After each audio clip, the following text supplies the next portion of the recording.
이 부분에 대해서 예수님께서 어떤 율법사와 이야기하는 장면에서 아주 중요한 핵심을 얻을 수 있습니다. 어떤 율법사가 예수님께 찾아와 질문합니다. 이 질문하는 동기가 선하지 않습니다. 불순합니다.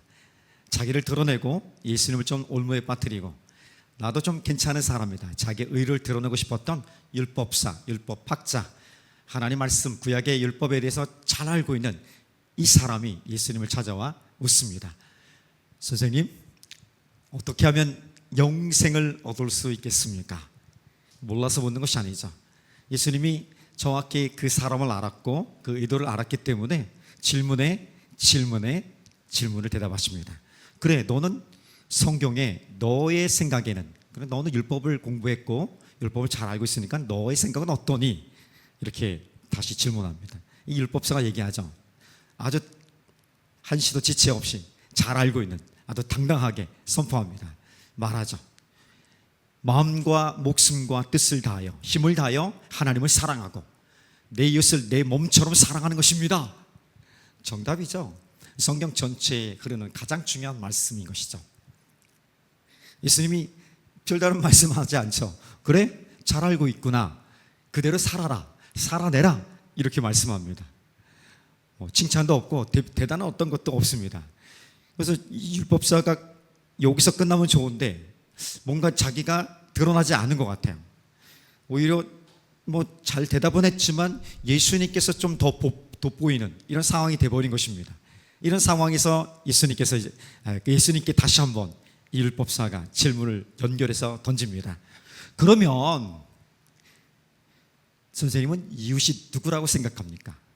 내 이웃이 누구라고 생각합니까? 이렇게 질문을 연결해서 던집니다.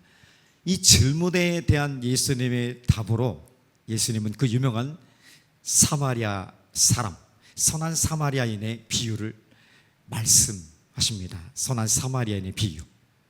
자, 이 비유가 어떤 것입니까? 여리고에서 예루살렘으로 가는 그 여정 속에서 유대 광야라 봅니다. 그러니까 광야니까 거친 땅이기 때문에 여기서 어떤 일이 일어날 수 있는 것이죠. 그런데 강도를 만난 사람이 있습니다. 강도를 만나서 다 빼앗겼겠죠. 근데 가만히 보니까 피투성이가 된 거예요. 거의 죽을 지경이 된 것 같은 상황이 이른 강도 만난 사람을 보게 됩니다. 그래서 첫 번째, 두 번째 사람은 제사장과 레인입니다. 제사장과 레인이 이 피투성이 된 강도 만난 사람을 보고서 어떻게 합니까? 그냥 지나갑니다. 왜 지나갔겠습니까? 아마도 나름대로 이유가 있었을 거예요.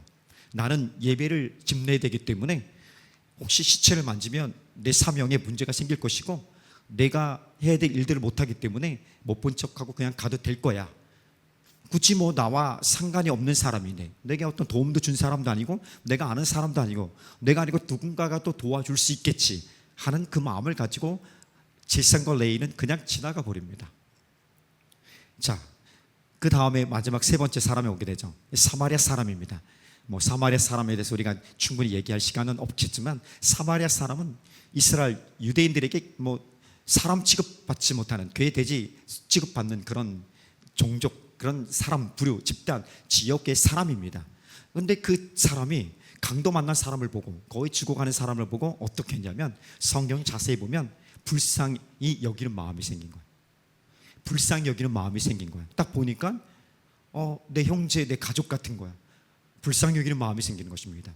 이건 누구나 아주 자연스러운 마음이 아닙니까? 어려운 마음이 특별한 마음이 아니더라고요. 그냥 딱 마음에 드는 거죠. 어떤 마음? 도와주겠구나. 불쌍한 마음. 어떻게 해야 되겠구나. 그 마음이 드는 것입니다. 그 마음, 긍휼히 여기는, 불쌍히 여기는 마음이 생겼고 거기서 그 마음으로 멈추지 않고 가까이 갑니다. 가까이 가는 것을 멈추지 않고 자기가 갖고 있는 기름과 포도주를 상처에 붓고 임시 응급처치를 합니다. 아마 싸매려면 뭔가가 있어야 되는데 없었기 때문에 자기 옷을 찢지 않았나 생각해 봅니다. 자기 옷을 찢어서 상처를 싸맵니다. 자기 희생이 있는 거죠. 지금 당장 어떤 이 목적지, 해야 될 일, 이 상황들, 그것과 상관없이 이 사람은 내가 도와야 되고 내가 긍휼하게 되고 내가 할 수 있는 한 최대한 뭔가를 해야겠다는 그 마음을 가지고 행한 것입니다. 거기서 끝나지도 않고 이제는 자기 나귀에 태워서 주막으로 그 사람을 인도합니다. 그래서 밤새도록 돌봅니다. 밤새도록 돌보는 것이 끝나지 않고 이제 그 다음날 되었을 때 보니까 살아난 것을 확인합니다.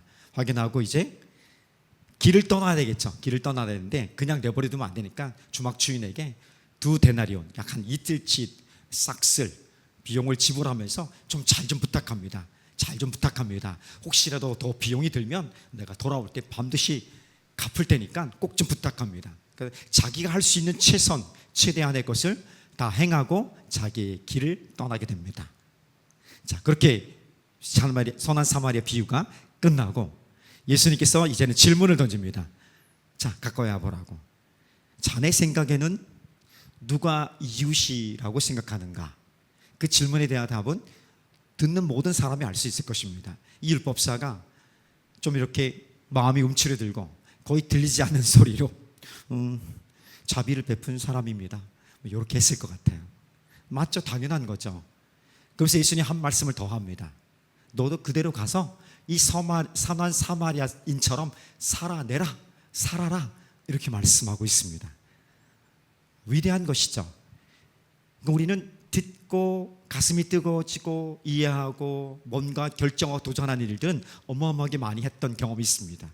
그럼에도 불구하고 내 삶에 하나님을 닮아가는 것이나 우리에게 주신 삶의 목적들, 삶의 비전들, 하나님께 주신 삶의 자리에서 사람들을 사랑하고 세워가는 그 일들, 또 우리가 그것을 통해서 하나님께 영광을 드러내는 그 일들의 선한 열매들이 나타나지 않는 이유는 여기에 있는 것입니다. 믿음이 있는 것 같은데 믿음으로 살아내는 이 일이 보이지 않기 때문에 그런 것입니다. 생각하고 가슴이 뜨겁고 감동을 받고 뭔가 하나님이 주신 은혜를 가지고 결단도 헌신을 하는데 그 헌신 결단한 마음 가지고 신실하게 성실하게 열정적으로 집중적으로 살아가는 그 일이 잘 일어나지 않기 때문인 것입니다. 자, 그래서 오늘 우리가 배운 것들을 다시 한번 살필 것이고 정리하면서 결정적으로 우리가 이 배운 것에 멈추지 않고 이것을 깨닫고 경험했다면 이것을 내 삶으로 가져가서 살아내는 것이 훨씬 더 중요한 우리의 과제라는 것입니다. 우리가 몰라서 잘 알지 못해서 뭔가를 하지 못한 것이 아니라 알고 있지만 그 희생과 헌신과 살아내는 것이 힘들고 어렵고 상처 입을 수 있기 때문에 그것을 두려워하고 꺼려하고 뒤로 미루는 경향이 있다는 것입니다.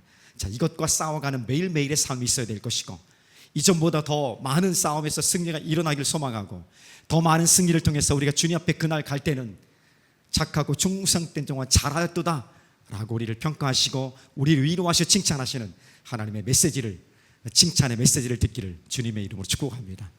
자, 그러면 우리가 먼저 살필 것은 지난 9주 동안 우리가 무엇을 배웠는가 간단히 한번 살펴보도록 하겠습니다.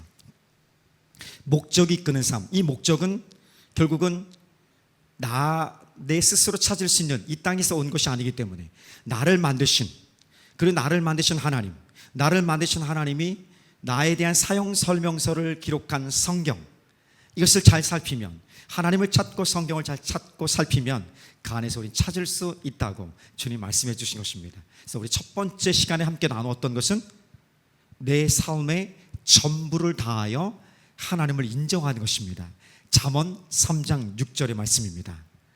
범사에, 모든 일이에요. 내 삶의 생각과 삶의 자세와 모든 행함에 있어서 이 모든 것을 하나님을 인정하라. 그리하면 하나님께서 내 길을 인도하시리, 지도하시리라, 다스리시리라, 복을 주시고 성공에 이르게 하실 것이다. 이렇게 말씀해 주는 것입니다. 결국 이 세상 사람들이나 우리 예수 믿는 사람이나 이 땅에서 삶의 어떤 성공의 가치와 목적이 좀 다를 수 있지만 그 성공의 목적은 어떤 것입니까? 성공을 하기 위해서는 어떤 것이 되어야 되냐면 하나님을 인정하는 것이다. 내 삶에서 모든 영역에 하나님을 인정할수록 우리 하나님께서 우리 삶을 다스리고 계획하신 목적하신 일들이 이루어질 것이다. 이렇게 말씀해 주신 것입니다. 자, 두 번째로 우리가 살폈던 것은 어떤 것입니까? 우리 나의 삶의 정체성은 뭐고 이 정체성을 가지고 나는 어떤 삶을 살아갈 것인가, 이런 어떤 삶의 정체성과 사명에 대한 이것을 함께 나누었죠. 그래서 어떻게 나누었습니까? 나는 어디로부터 왔는가, 지금 나는 어디에 있고 나는 어디를 향해 가고 있는가에 대한 굉장히 어렵고 철학적 질문 같지만 반드시 우리가 찾아내야 되고 살아내야 되고 더 깊어져야 되고 이 삶을 살아내야 되는 사명이 있는 사람들입니다. 그래서 함께 살폈죠. 내가 어디로부터 왔는지를 살피면 나는 존재의 이유가 있구나, 이것을 깨닫게 됩니다. 그리고 지금 내가 어디에 있는지를 잘 살피면 과연 내 인생은 중요한가에 대한 답을 할 수 있는 것입니다. 나는 어디로 갈 것인가, 가고 있는가, 이거에 대한 답을 한다는 것은 내 삶의 목적들, 그 구체적인 목적들을 찾고 가는 것입니다. 그래서 이 답을 찾는 것이 중요하다고. 그래서 답의 공통적인 목적들을 함께 우리 살폈습니다. 내가 하나님으로부터 왔기 때문에 내 인생에 존재 이유가 있다는 것입니다.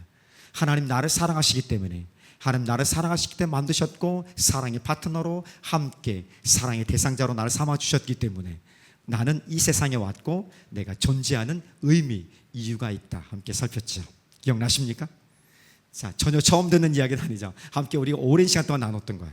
그럼 나는 지금 어디에 있는가, 나의 인생의 중요성, 내가 정말 내 인생이 중요한가에 대한 그 증거들이 있어야 될 거 아니에요. 하나님 나를 사랑하셨다면 내 인생이 중요할 텐데, 맞는 것은 확실한데 그만큼 그 증거가 있어야 될 거 아니에요. 그 증거가 뭡니까? 하나님이 나를 아신다는 것입니다. 시편 139편을 살폈지 않습니까?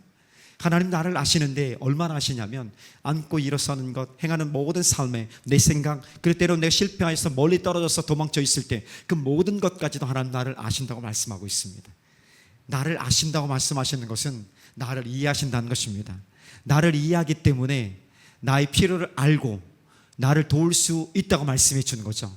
그래서 나를 알고 나를 이해하고 나의 필요를 아시고 도우시며, 그리고 이것으로 멈추지 않고 나와 항상 함께 하시면서 하나님의 그 생명책에, 하나님의 기록부에 내 이름의 그 내용들의 세밀하게 모든 것들 다 기록하시면서 함께 살피시며 함께 하시는 하나님, 그분이 나의 하나님이고 지금 내가 살아가는 삶이란 것입니다. 그만큼 나는, 내 인생은, 지금 나의 삶은 중요하다, 이렇게 말씀을 드렸습니다. 그리고 내 인생은 어디를 향해 가고 있는 건가? 결국 내 인생이 어디를 가고 있는가? 하나님부터 왔고 내가 중요한데 나는 무엇을 향해, 무엇을 위해 살아갈 것인가? 결국 하나님을 찾아야 되는 것이고, 나를 만드신 하나님께서 매뉴얼로 주신 성경의 말씀을 묵상하고 공부하고 하나님 말씀을 연구하면서 그 안에서 늘 찾아가는, 그리고 찾고 있었다면 그 찾은 것들에 대해서 우리가 순종하는, 믿음으로 순종하는, 살아내는 이 순종의 삶이 중요한 것, 그래서 함께 나누었죠. 그러면서 우리는 우리 삶에 공통적으로 주신 인생의 목적 5가지에 대해서 함께 살폈습니다. 그 첫 번째는 어떤 것입니까? 하나님의 기쁨이 되는 거야. 내 삶의 방향이, 모든 것이 하나님의 기쁨이 되어져서 나가는 것입니다. 하나님의 기쁨을 위해 살아가는 것입니다. 하나님이 나를 통해서 기뻐하시는, 우리는 그것을 어떻게 얘기하냐면 예배다라고 표현합니다. 하나님을 예배한다는 것은 다양한 표현이 있겠지만 그 중심은 하나님의 기쁨이 되는 거야. 어떤 모형, 어떤 생각, 어떤 표현을 통해서든지 하나님의 기쁨이 되는 것입니다. 하나님이 나로 인해서 기뻐하고 즐거워하는 것. 그래서 어떻게 하나님 기쁘시게 드릴 수 있는 것, 그 방법, 실질적인 방법들 함께 나눴습니다.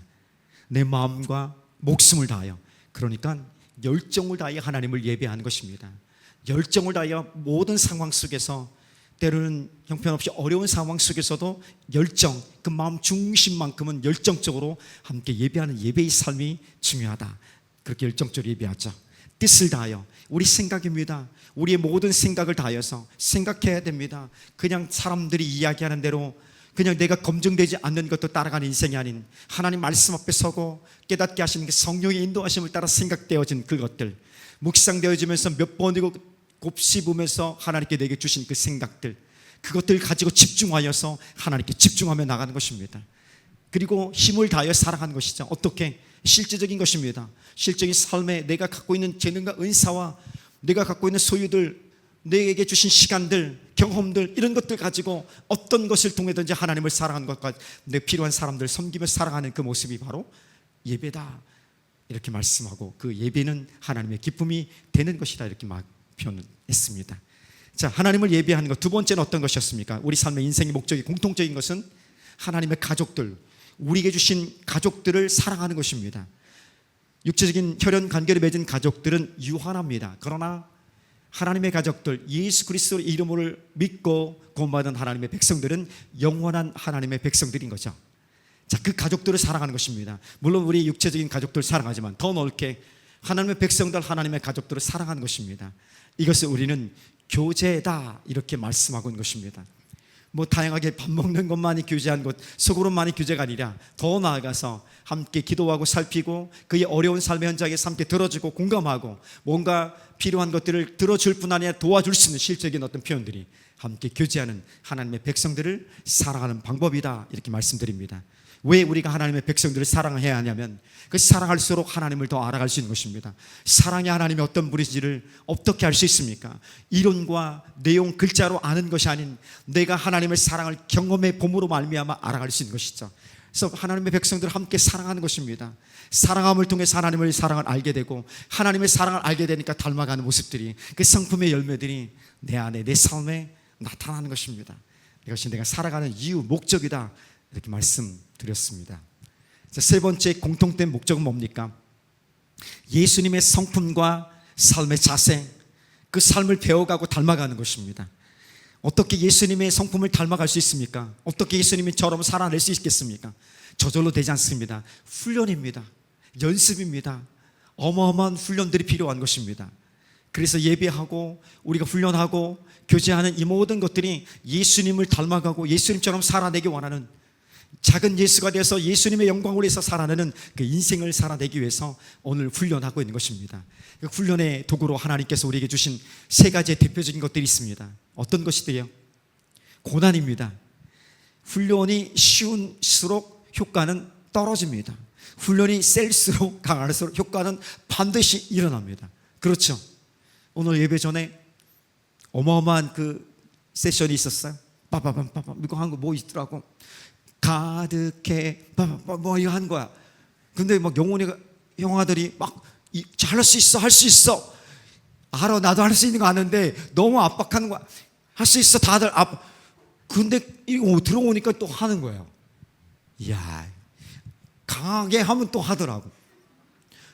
할 수 있을 거야, 해보면 언젠간 될 거야가 아니라 반드시 할 수 있어, 뭐 하니까 막 되는 거죠.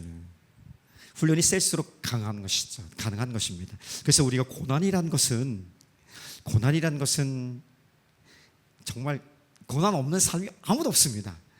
그 어떤 내용이나 그 정도의 차이는 좀 다를 수 있지만 각각의 하나님의 수준에 맞게끔, 쓰임새에 맞게끔 그렇게 고난의 훈련을 통해서 우리를 예수님을 닮은 성품을 배워가게 하고 그 온유와 겸손을 닮아가게 하고 끝까지 충성하시는 우리 예수님처럼 살아갈 수 있는 그 모습으로 우리를 훈련하시고 인도하시는 것을 보게 됩니다.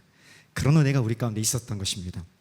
자, 두 번째 훈련하는 도구들은 유혹이죠. 이것은 테스트가 아닌 템테이션, 그러니까 하나님이 고안해 것이 아닌 어둠의 사탄이 고안한 유혹입니다.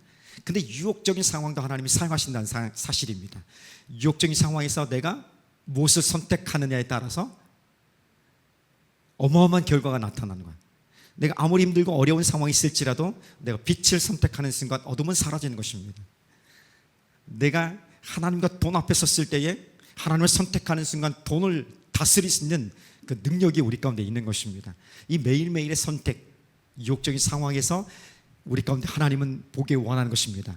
네가 나를 정말 사랑하느냐, 나에게 전적으로 헌신하고 있느냐, 이것을 보고 싶은 것입니다. 이것은 테스트, 이것이 바로 유혹을 통해서도 하나님 훈련한다는 것을 보여주고 있는 것입니다. 또 가장 어려운 것은 상처죠. 이 상처를 주는 어떤 물리적인 것들도 있겠지만 더 치명적인 것들은 조롱과 비난과 비판, 이런 모욕, 이런 것들이죠. 이런 것들이 제일 큰 상처의 원인들이 됩니다. 그럼에도 불구하고 예수님께서 이 모든 것들을, 고난과 유혹과 상처의 모든 내용들을 이 땅에 오셔서 다 감당해낸 것입니다. 그리고 우리가 당하는 모든 것들을 다 하셨습니다. 그래서 주님이 우리를 다 아시는 거예요. 그냥 말로만 하나님으로서 아시는 것이 아닌 사람으로 살아내셨고 우리의 모든 고난과 유혹과 상처의 내용을 경험하셨기 때문에 내가 너를 알고 내가 너를 이해하고 내가 너를 도울 수 있고 반드시 도울 거야, 이렇게 말씀하고 있기 때문에 그 믿음을 가지고 훈련한다면 주님을 닮은 성품과 주님을 닮아가는 삶의 자세들이, 삶의 내용들이, 열매들이 나타나게 될 줄 믿습니다. 자, 이 목적을 주신 하나님, 이 목적과 이유의 네 번째 것은 어떤 것이, 공통적인 네 번째의 목적은 무엇입니까? 섬김 혹은 봉사, 사역이라고 하는 것입니다. 주님이 우리에게 주신 것들이 있죠. 태어나면서 주셨던 재능들, 또 예수 믿는 사람들에게서 영적 은사들이 있습니다. 이 영적 은사들은 하나님, 내가 이 사역을 감당하기 원하는데 이 사역을 감당할 수 있는 능력, 은사를 부어주십시오. 반드시 허락해 주시고 열매 맺게 하십니다. 그래서 우리가 이 모든 능력과 재능들, 또 우리에게 주신 고유한 기질, 성격들, 이런 것들, 내가 만났던 삶의 여정들 속에서 만났던 경험들, 훈련했던 모든 경험들, 실패와 성공의 어떤 경험들이 있을 것입니다. 이 모든 경험들과 내 안에 있는 하나님에 대한 열정들, 이런 것들이 모아져서 내 삶의 섬김의 사역의 현장에 나타나는 것입니다. 우리가 이것을 가지고 사역하는데 어떤 것이 중요하냐? 예수님처럼 섬기는 것이 훨씬 더 중요하다고 말씀을 드렸습니다. 예수님처럼 섬긴다는 것은 어느 선한 사마리아인이 보고 멈췄던 것처럼, 불쌍히 여기는 마음으로 갔던 것처럼 즉시로 섬기는 것입니다.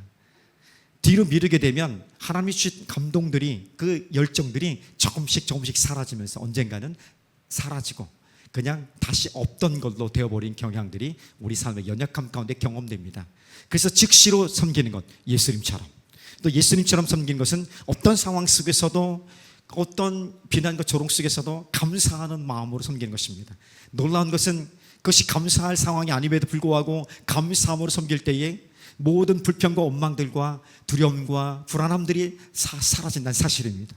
이 놀라운 사실입니다. 감사하면, 감사를 안 해서 문제지, 감사를 하면, 그리고 그것이 의무적으로도 형식으로도 내 감사함을 선포하면 모든 어둠이 물러가는 하나님의 능력이 내게 나타나는 것입니다. 감사함으로 섬기는 것입니다. 왜 나는 이렇게, 그것이 아니라 감사함으로 섬기겠습니다, 주님. 그럴 때 하나님의 빛이 내 삶을 주관해 주시는 그 능력으로 나타나는 것입니다. 자, 그리고 예수님처럼 섬긴다는 것은 하다 마는 것이 아니라 오늘 내 삶에 주신 내 평생의 그 내용과 그 삶의 자리와 위치는 다 다를 수 있겠지만 주님을 섬기는, 사역하는 봉사의 섬김의 마음은 끝까지 충성하며 섬기는 것이 바로 예수님처럼 섬기는 것입니다. 자, 마지막으로 살폈던 우리의 인생의 공통적인 목적, 살아가는 이유의 목적은 복음 전도라고 말씀을 드렸습니다. 주님이 우리에게 원하는 것은 예수님을 만난 증인이 되기 원하는 것입니다. 내가 만난 예수님, 나의 삶에 역사하셨던 예수님, 그 이야기를 나누기 원하는 것입니다. 어디로부터? 나의 가장 가까운 예루살렘, 내 가족 주변으로부터 가장 가까운 사람들의 예수님을 이야기하는 것입니다. 내 인생에, 그리고 내가 만난 예수님의 최고의 전문가는 바로 나 자신입니다. 그 이야기를 하는 것입니다. 그 예수를 만난 이야기를 하는 것이요, 그보다 행복한 일이 없겠습니까? 예수님 만난 이야기를 하면 가슴이 뜨거워집니다. 삶의 문이 열리게 되고 길이 보여지게 됩니다. 그래서 복음 전도는 그래서 능력이 있고 하나님이 가장 기뻐하시는 일들입니다. 하지 않으니까 그 감각을 모르는 거예요. 예수의 이야기를 하는 것입니다. 저도 간혹 드라마 얘기를 합니다. 김 부장 액션 끝내주더라 얘기를 하지만 김 부장 얘기는 일만 하고 나머지 90% 이상은 예수의 이야기로, 예수님이 없어도 예수님 만난 그 기쁨과 그것들을 함께 나누는 것이죠. 이 복음전도, 예루살렘이었던 우리 주변 내 가장 가까운부터 유대로 좀 더 확장된 다른 지역으로, 그리고 사마리아와 같은 민족 같은 데 소외된 사람들, 가난한 사람들, 복음을 듣지 못한 사람들, 나랑 좀 원수진 사람들, 내가 좀 불편한 사람들까지도 나아가서 예수 이야기를 끊임없이 해야 되는 것이죠. 그리고 더 나아가서 땅끝까지 이르러 복음을 전하는, 이것이 바로 우리에게 준 사명, 인생의 목적이다 말씀을 드렸습니다. 이것은 삶의 자리가 다 다를 수 있고 삶의 모양이 다르지만 우리 예수 그리스도를 믿는 모든 사람들, 모든 하나님의 가족들, 예수의 사람들, 예수를 따라가는 제자들의 공통된 삶의 목적인 것입니다. 이것을 위해서 우리는 지금 일하는 것이고 이 일을 위해서 열심히 살아가고 공부하는 것입니다. 이 일을 위해서 우리는 예배하는 것이고 이 삶의 목적, 하나님이 우리에게 주신 것들을 위해서 헌신하고 또 도전하고 결단하고 다시 일어서서 주님 앞에 헌신하는 것입니다. 아시겠습니까? 자, 이것이 우리가 지난 9주 동안 함께 배웠던 목적이 이끄는 삶의 내용입니다. 더 중요한 것, 그러면 이제 우리는 어떻게 살 것인가? 이거가 더 중요한 거 아니겠습니까? 어떻게 살아낼 것인가? 사실 어떻게 살 것인가도 우리가 계속 매주마다 함께 나누었고 도전했지만 다시 한번 어떻게 살 것인가? 꼭 기억하고 나갔으면 좋겠습니다.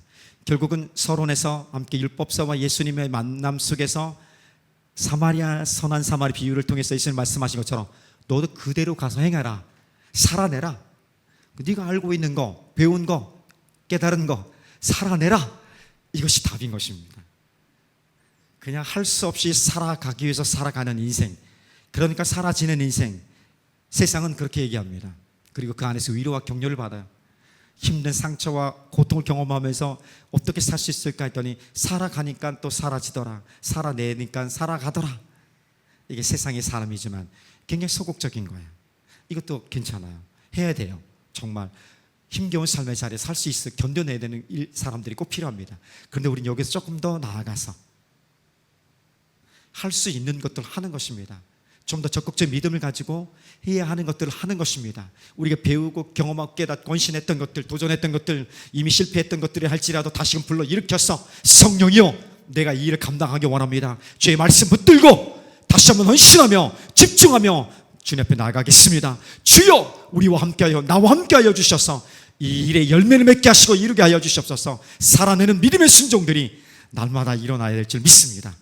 그 날마다 삶에서 일어나는 예수님 만난 삶의 변화들은 어떻게 나타나냐, 그것은 우리가 개인적으로 체크하며 확인할 수 있습니다. 그것이 누가복음 19장에서 예수를 만난 삭개오의 삶의 변화, 복음에 합당한 삶, 목적을 향한 목적이 이끄는 삶을 살아가는 삶의 모습들, 확실한 증거들이 바로 이런 것입니다라고 삭개오가 보여주었습니다. 삭개오는 어떤 사람이었냐면 세리 중에 장이었습니다. 세리였고 세리 중에 장이었으니까 아마 죄인 중에 죄인 취급을 받았던 이스라엘 백성들, 유대인들의 욕을 먹어도 가장 욕을 먹었던 사람입니다. 그리고 세리 장이었기 때문에 막 걷어들인 거죠, 세금을요. 그래서 성경은 세리장이고 부자였더라 이렇게 말씀합니다. 부자였대요. 부자가 될 수 있었던 비결은 부정적인 방법으로 가져온 거예요. 자기 동족을 어렵게 하면서 희생시키면서 가져온 것입니다. 그랬던 삭개오가 예수님이 여리고에 오신 것을 보고 이 뽕나무라고 표현됐던 돌감람나무, 그러니까 돌무화과 나무, 야생 무화과 나무입니다. 먹을 수 없는 거예요. 이 나무 위에서 예수님을 보고 있는 거예요. 예수님이 그 많은 무리들이 둘러싸여 있을지라도 예수님이 시선은 누굴 향했냐면 그 무화과 나무 위에 있었던 삭개오를 향합니다. 그리고 삭개오에게 이야기합니다. 삭개오야 내려와라. 오늘 너네 집에 내가 가서 머물 거야. 이 한마디에 삭개오의 마음이 완전히 풀려졌고 그 소외됐던 아팠던 불안했던 두려웠던 모든 것들이 다 사라지면서 예수님과 함께 식탁을 나누면서 함께하는 시간을 갖게 됩니다. 그래서 사람들 수군거립니다. 아니 저 세리장, 세리였던 죄인이었던 죄인의 집에 예수님이 함께한다고 수군수군거립니다. 비난합니다. 예수님 전혀 상관하지 않죠. 당당하게 사람들 앞에서 자신의 길을 갑니다. 그 세리 삭개오의 집에 들어갑니다. 함께 가족들이 모여 있었겠죠. 세리 삭개오가 결단합니다. 예수를 만난, 아마 그 내용의 것들은 굉장히 묘사가 많았겠지만 중요한 것들만 결론 내어지는 거예요. 그래서 그 결론의 내용들은 예수를 만난 삭개오의 변화된 삶이 어떤 것이냐면 이렇게 얘기합니다. 예수님, 제가 소유의 절반을 팔아서 가난한 자들에게 나누어 주겠습니다. 아니 긍휼히 여기는 마음, 불쌍히 여기는 마음, 어디서 많이 봤던 예수님의 마음이 아닙니까? 예수님이 찾으려는 사람들의 마음인 거야. 이 마음이 삭개오에게 임했고 소유의 절반이나 딱 떼어서 어마어마하게 기부합니다. 그리고 거기서 멈춘 것이 아니라 내가 누군가에게 토색한 것들, 부정적으로 거둔 것들, 이런 것이면 4배나 쳐서 갚겠습니다. 보통 로마의 세금을 바쳐야 될 식민지였기 때문에 세리들이 받아서 세금을 유대인들이 걷어서 로마에 전달합니다. 이것만 한 것이 아니라 자기가 부자가 되기 위해서, 먹고 살기 위해서는 더 많은 세금을 거둔 거야. 계속 거두는 것입니다. 자, 통행세 걷자. 통행세 갖고 좀 모질랄 것 같아. 그러니까 어떻게 합니까? 자, 인두세. 그 마차에 탄 사람 몇 명이야? 하나, 둘, 셋, 넷. 4명 값 다 내. 좀 부족해, 더 걷고 싶어. 그러면 마차의 바퀴가 몇 개야? 하나, 둘, 셋, 넷. 바퀴까지, 바퀴세. 야, 치사해도 진짜 너무해도 너무한 거예요. 그렇게 걷어버린 거야. 그러니까 세금으로 걷어서 부자가 될 수밖에 없는 거죠. 그러니까 자기는 부자가 됐지만 매국노가 될 뿐 아니라 우리를 고통스럽게 한 죄인이라고 취급받을 수밖에 없는 것입니다. 그가 예수를 만나니까 변화됩니다. 저희의 절반을 팔아서 가난한 자들에게, 대부분 가난한 사람들이 많으니까 그들에게 나눠주고, 그리고 누군가 부정적으로 얻은 것은 4배나 갚겠다고 합니다. 보통의 율법에 의하면 그러니까 20%, 5분의 1입니다. 5분의 1만 더해서 주는 거야. 그런데 400%를 더해서 준다고 그래요. 그럼 소유의 절반을 이미 가난한 자들이 나눠 팔았어요. 대부분 부가 부정적으로 했으니 만든 거니까 400%를 쳐서 주면 파산이 분명합니다. 이걸 보여준 거야. 더 이상 나의 삶의 가치와 중심은, 목적은 돈이 아닙니다. 내가 돈을 추구했지만, 돈을 갖고 있었지만 내 마음의 공허함, 불안한 두려움들은 삶의 만족은 줄 수 없습니다. 해결할 수 없습니다. 근데 예수님이 나에게 찾아왔는데, 내가 인생에 예수님 전부라는 걸 알았고, 나는 예수님이 전부입니다. 예수님 전부. 우리가 인생의 첫 번째 목적을 찾아갈 때 했던 잠언 3장 6절, 범사에 하나님 인정하라. 그러면 내 길을 인도하시리라는, 이것을 사개오가 안 거야. 경험한 거야. 하나님만으로 만족과 하나님만으로 기뻐하는 사도 바울이 고백하죠. 나의 나 된 것은 오직 하나님의 은혜고 하나님밖에 없다는 이 믿음의 고백들이 사개오에게 있었던 것입니다. 그러니까 그 모든 것들이 의미가 없는 거예요. 아니, 의미가 없었던 것이 아니라 우선순위에 들 수 없었던 것이에요. 삶의 변화는, 예수를 만난 사람은, 복음에 순종하는 사람은, 목적이 이끄는 사람의 삶은 이렇게 되어야 되는 거 맞습니다. 이게 예수 믿는 사람이고요, 이것이 복음에 합당한 삶이 맞는 것이고요, 이것이 목적이 이끄는 삶을 배운 사람들이 살아내야 될 삶의 자세고 삶의 내용이고 목적지인 것입니다. 소유의 절반을 팔면 아파트 팔고 정리하고 뭐 하다 보면 큰일 났는데, 어렵겠는데, 이런 이야기는 아니잖아요. 그렇죠? 자, 그러면 이것을 어떻게 갈 것인가? 우리는 알고 있어요. 단번에 이 모든 목적들을 온전히 이뤄내는 삶을 살아갈 수 없다는 것을 저도 알고, 여러분도 알고, 우리 모두가 알고 있고, 무엇보다 주님이 잘 알고 있습니다. 우리 삶의 내용들 보면 이 순종하고자 하지만 실패했던 경험들, 넘어졌던 경험들이 많습니다. 그래서 지금까지의 삶의 내용들을 주님을 위해서 내 삶을 이렇게 헌신하며 주님이 전부라고 했던 그 삶을 온전히 살아냈던 것을 평균을 한번 내보는 거야. 평균을 내보면 평균이 그렇게 좋진 않다는 것을 볼 수 있어요. 때로는 승률이 50%도 안 됐던 게 굉장히 많아요. 그래서 50% 안에서 너무 힘들어서 이게 끝인가, 이게 내 수준인가 하는 절망적인 삶의 어떤 모습들도 있겠죠. 그래서 우리 삶의 매일의 일상은 하나님을 선택하느냐, 아니면 다른 어떤 것들을, 내 필요와 나를 도와줄 수 있는 어떤 것과 사람들과 상황들을 선택할 것인가, 이런 선택의 영적 전쟁인 것입니다. 하나님을 선택할 때 모든 어둠이 물러가고, 하나님을 선택할 때 다시 한번 빛 가운데 거할 수 있다는 사실 알고 있지만, 이 선택의 순간에 결국은 무너지는 경우들이 많다는 것입니다. 과거에 우리는 50%도 안 되는 승률을 가지고 살았지도 모르겠습니다. 그런데 놀라운 것은 넘어졌던, 패했던 그 삶의 자리에서 하나님 다시금 일으켰어서 오늘도 또 살아내는, 삶을 살아내게끔 인도하시는 하나님의 은혜를 경험한다는 것입니다. 그 은혜에 덧입어서 다시 한번 주님을 바라보면서 믿음으로 살아내는 연습을 합니다. 그러니까 승률이 조금 높아지게 되죠. 조금씩 높아집니다. 이제 절반 이상을 넘어오게 되고 조금씩 가다 봅니다. 그래서 어느 순간에 보니까, 평균을 내보니까 우리 학생들이 A, B, C, D로 이렇게 성적을 매기게 되지 않습니까?